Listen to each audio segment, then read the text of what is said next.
Donc, bonjour à toutes et à tous. Nous allons vous lire la déclaration issue de nos travaux. Le 3 avril 2025, s'adressant à la nation, le président de la République, Bassirou Diomaye Faye, a annoncé la tenue d'un dialogue national sur le système politique à partir du 28 mai 2025. Suite à cet appel, la plateforme politique Taxawu Sénégal, fidèle à son esprit de concertation et à sa tradition démocratique interne, a procédé à une consultation de ses instances de base. Dans cette dynamique, les structures des communes, des départements et de la diaspora ont engagé un débat démocratique à l'issue duquel elles ont exprimé leur position. Après avoir recueilli les positions des instances de base, Taxawu Sénégal a tenu une réunion de restitution et de synthèse aujourd'hui pour acter sa décision sur l'appel au dialogue national sur le système politique. Ce processus inclusif a donné lieu à une participation large, reflétant la vitalité du fonctionnement interne de notre organisation. Il en ressort que la majorité des structures consultées s'est prononcée de manière claire pour une participation au dialogue. Taxawu Sénégal se félicite de la maturité et de l'esprit de responsabilité qui ont marqué ce processus démocratique. En 2019, dans un contexte empreint de tension, alors même que son leader, M. Khalifa Ababacar Sall, subissait une incarcération injuste et arbitraire, malgré la condamnation de l'État du Sénégal par la Cour de justice de la CEDEAO, Taxawu Sénégal, fidèle à son sens élevé des responsabilités républicaines, avait choisi de participer au dialogue national initié par le président de la République d'alors. Car, dans une démocratie, même en période de crise, le dialogue doit rester la voie de résolution des conflits et le principe pour bâtir un consensus autour des règles de participation de la vie politique et de dévolution démocratique du pouvoir. Dans cette droite ligne, en 2023, Taxawu Sénégal, sans reniement ni compromis, avait de nouveau répondu avec responsabilité et cohérence à l'appel au dialogue. Cette position s'inscrivait dans la continuité d'un engagement républicain constant que notre plateforme a toujours incarné depuis sa création. En décidant, sous l'accord de ses bases politiques, de prendre part au dialogue national prévu le 28 mai, la plateforme Taxawu Sénégal réaffirme avec constance sa volonté inébranlable de placer l'intérêt supérieur de la nation au-dessus de toute considération partisane. Taxawu Sénégal rappelle ainsi avec clarté que le dialogue entre pouvoir et opposition, loin d'être une faveur concédée ou une allégeance consentie, constitue une exigence dans le cheminement démocratique d'un État. Il ne vise ni à effacer les clivages légitimes, ni à niveler les convictions,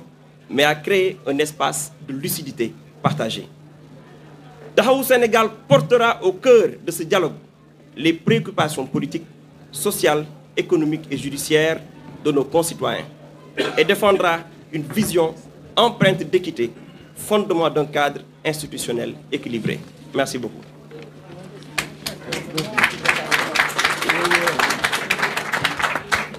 Alors, ma wax ne continue na jox nañ la kii wolof la ak kii le nombre là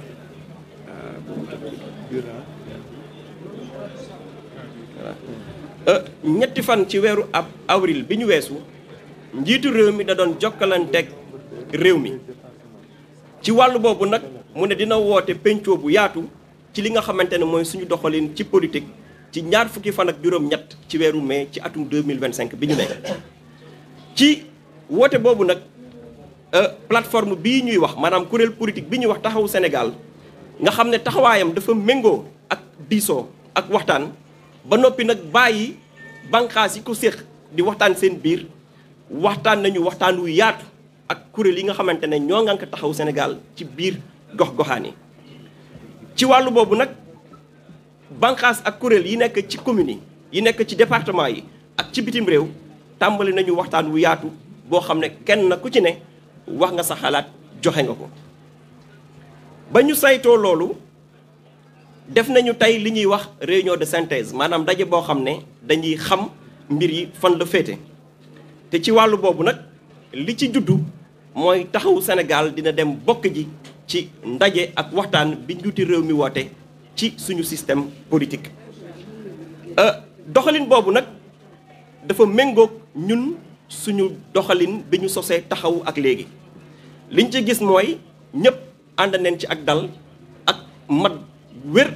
ci ne ñun yoon bii la ñu bëgg a jël te dara duñu ci jëlee waaye dañuy fàttali ci 2019 jafe woon na lool ci jaam yàlla bii di président Khalifa Ababacar Sall booba dañu ko tooñ laax ko jant bi ci ay caaxaan Cour CEDEAO jamono jooju newoon na ni Khalifa Sall mi ngeen gis dañu ko tooñ te loolu jamono dox na ba yàlla jox ko dëgg terewul woon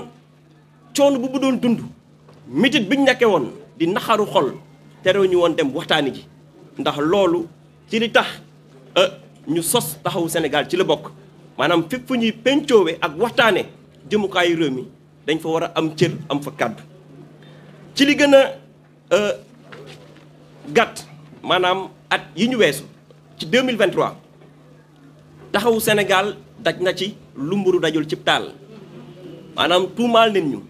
sikkal nen ñu xoxatal leen ñu lottal nañ suñu kuréel bi ñu yor waaye loolu yëngaluñu la ñu def mooy demaat waxtaan boo xam ne la mu jur muy ay jongante yu jur jàmm ci réew mi ndax lu dul jàmm moo ko gën te ci loolu la ñu xamee taxawu Sénégal bañ ko soseeg léegi ndogal bi ñu jël nag ànd ak suñuy kuréel ci wàllu politique maanaam yi nga xamante ne ñoo ngànk taxawu Sénégal ci biir gox-goxaan yi jàpp nañu ne dañuy jël njariñu réew mi féetale ko ci kaw waaye du ñu xool li neex Khalifa Sall def ko déedéet du ñu xool li neex Massamba wala Mademba ñu def ko déedéet waaye dañuy xool njariñu réew mi ak ëllëgu réew mi yan taxawaay la si taxawu Sénégal war a am ñu ànd ci ak réew mi pour réewum Sénégal nekk réewum jàmm ak réewum naataange. ci wàllu boobu nag dañuy leeral ne dem dialogue du baare yëgoo dem dialogue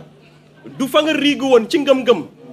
nga koy soppi déedéet dara soppakiwul ci suñu doxalin ci pencoo ci démocratie ak ci dox jàmm pour réew mi comme ni ñu ko waxee suñu jël benn kàddu mën a nekk ci jàmm waaye dañu jàpp ne bu ñu bëggee tabax am réew ci xel lañ koy waxtaane xel mu sell bu ñu bëggee defar ab dëkk ci waxtaan ak pencu ak diisoo foofu la jamono toll loolu la jamono laaj ndax fitna kenn ñaanul yàlla mu judd cim réew moo tax taxawu Sénégal ci njëlbeenu tànkam jàmm lay dox te jàmm lay dox ba incha allah yàlla di ko jox nguurum Sénégal. ci wàllu boobu nag dinañu ànd ak suñuy ñoñ lépp luy jafe-jafe bu askan wi di dund ci dundam bëccëg ak bëccëg lu askan wi di dund ci wàllu koom maanaam suñu tissu économique jafe-jafe ya ca ne suñu wàllu yoon maanaam le système judiciaire ak lépp lu làmboog tolof-tolof yu askan wi di daj taxawu Sénégal fas na yéene doon kàddub askan wi dama ne taxawu Sénégal fas na yéene doon kàddub askan wi ci dialogue boobu ndax réew mi mën a tegu ci dëgg ak njub loolu moo doon kàddu yi di leen sant di leen gërëm asalaamaaleykum.